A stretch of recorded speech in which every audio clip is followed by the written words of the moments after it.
Hello everyone, how are you? Hope you all are fine. आज के इस video में बच्चों मैं आपको पढ़ाऊंगी वंशागति का आणविक आधार चैप्टर से एक टॉपिक जो है biochemical characterization of transforming principle. इसका मतलब है जो ट्रांसफॉर्मिंग प्रिंसिपल हमने इसके पहले वीडियो में पढ़ा था, बैक्टीरियल ट्रांसफॉर्मेशन, ग्रिफिथ का जो प्रयोग हमने पढ़ा था, उस प्रयोग का बायोकेमिकल कैरेक्टराइजेशन यानी कि उस प्रयोग में जो पदार्थ ट्रांसफॉर्म हो रहा था उस पदार्थ को आइडेंटिफाई हम करेंगे यहाँ पे। ठीक है।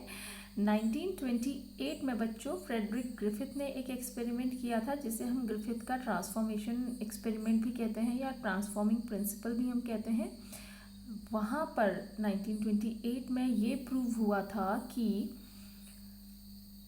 कुछ पदार्थ बैक्टीरिया के अंदर एक ऐसा पदार्थ है जो कि नॉन वायरुलेंट स्ट्रेन को वायरुलेंट स्ट्रेन में कन्वर्ट कर दे रहा है। अगर आप पुराना वीडियो मेरा देखेंगे तो हमने जब पढ़ा था ग्रिफिथ का प्रभाव, वहाँ पे हमने क्या पढ़ा था कि जो नॉन वायरुलेंट स्ट्रेन था लिविंग और virulent heat killed strain bacteria का जब मिक्स करके हमने चूहों के शरीर में प्रवेश करवाया था तो जो हीट किल्ड वायरुलेंट था उसमें से कोई पदार्थ ट्रांसफॉर्म हो जा रहा था इनटू नॉन वायरुलेंट बैक्टीरिया और उसे वायरुलेंट बना दे रहा था। ठीक है, इसको आप एक बार ये ग्रिफिथ का प्रयोग आप देखेंगे तो ये सब चीज़ें आपको क्लियर हो जाएंगी। ठीक है, तो वहाँ पे ग्रिफिथ के प्रयोग से ये सिद्ध हो गया कि कोई ऐसा पदार्थ कोशिका के अंदर है जो कि ट्रांसफॉर्म हो रहा है और दूसरी कोशिका को वो चेंज कर दे रहा है। अब वो पदार्थ क्या है उसकी डिस्कवरी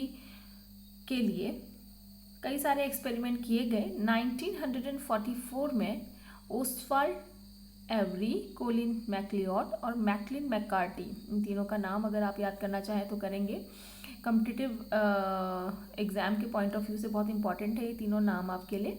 तो इन तीनों ने एक्सपेरिमेंट कंडक्ट किया to identify the genetic substance which was transforming in Griffith's experiment. मतलब ग्रिफिथ के प्रयोग में जो पदार्थ ट्रांसफॉर्म हो रहा था उसी को हमने आनुवांशिक पदार्थ कहा। ठीक है, अब वो क्या पदार्थ है, डीएनए है कि क्या है, उसको आइडेंटिफाई किया गया इस एक्सपेरिमेंट में एवरी, मैक्लिओड और मैककार्टी के द्वारा। ठीक है बच्चों, तो इन्होंने क्या किया, इन्होंने देखा कि जो एस स्ट्रेन बैक्टीरिया का जो एस स्ट्रेन कोशिकाएं हैं उनको हीट किल करके उसमें जो भी कंपोनेंट है उनको सेपरेट आउट कर लिया।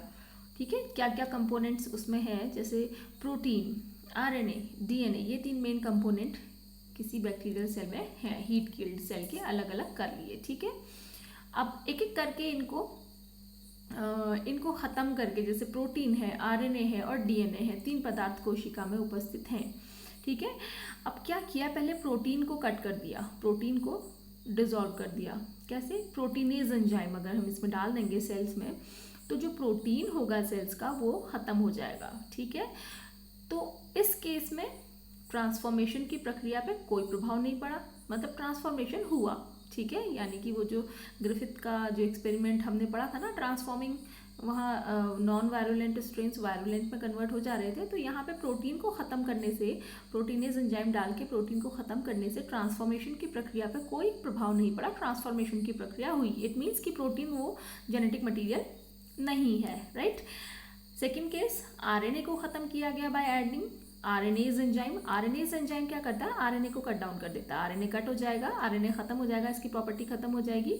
तो ऐसा करने पे भी क्या हुआ, ट्रांसफॉर्मेशन की प्रक्रिया पे कोई प्रभाव नहीं पड़ा। इट मीन्स कि ये प्रोटीन और ये आरएनए, ये कोई भी जेनेटिक मटेरियल इनमें से नहीं है, क्योंकि इनको ख़त्म करने पे ट्रांसफॉर्मेशन की प्रक्रिया रुक नहीं रही है, ट्रांसफॉर्मेशन हो रहा है, मतलब कोई और पदार्थ है जो कि ट्रांसफॉर्म हो रहा है। ठीक है, तो डीएनए को जब हमने डीएनएज एंजाइम डाल के कट डाउन किया, ये एंजाइम्स हैं बच्चों, प्रोटीनेज, आरएनएज एंड डीएनएज, ये पर्टिकुलर रिस्पेक्टिवली, जैसे प्रोटीनेज प्रोटीन को ख़त्म कर देता है, काट करके तोड़ देता है, आरएनएज आरएनए को तोड़ देता है, ख़त्म कर देता है, डीएनएज डीएनए को कट डाउन कर देता है। ठीक है ना, तो जब डीएनएज एंजाइम डाला गया डीएनए में डीएनए को कट डाउन करने के लिए। उसके बाद जब ट्रांसफॉर्मेशन के पर इफेक्ट देखा गया तो वहाँ पे ट्रांसफॉर्मेशन नहीं हुआ, ट्रांसफॉर्मेशन की प्रक्रिया नहीं हुई। तो इस प्रयोग से क्या सिद्ध हुआ?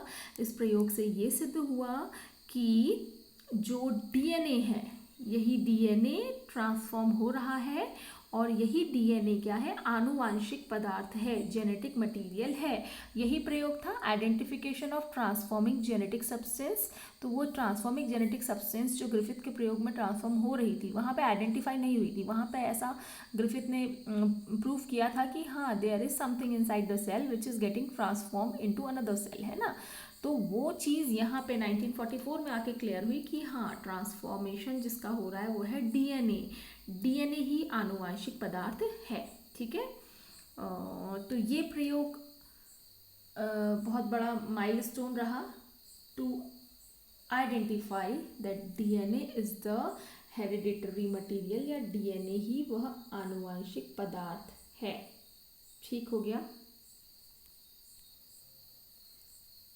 तो बच्चों, इस वीडियो में हमने इतना ही समझा। आगे नेक्स्ट वीडियो में मिलते हैं अगले एक्सपेरिमेंट के साथ।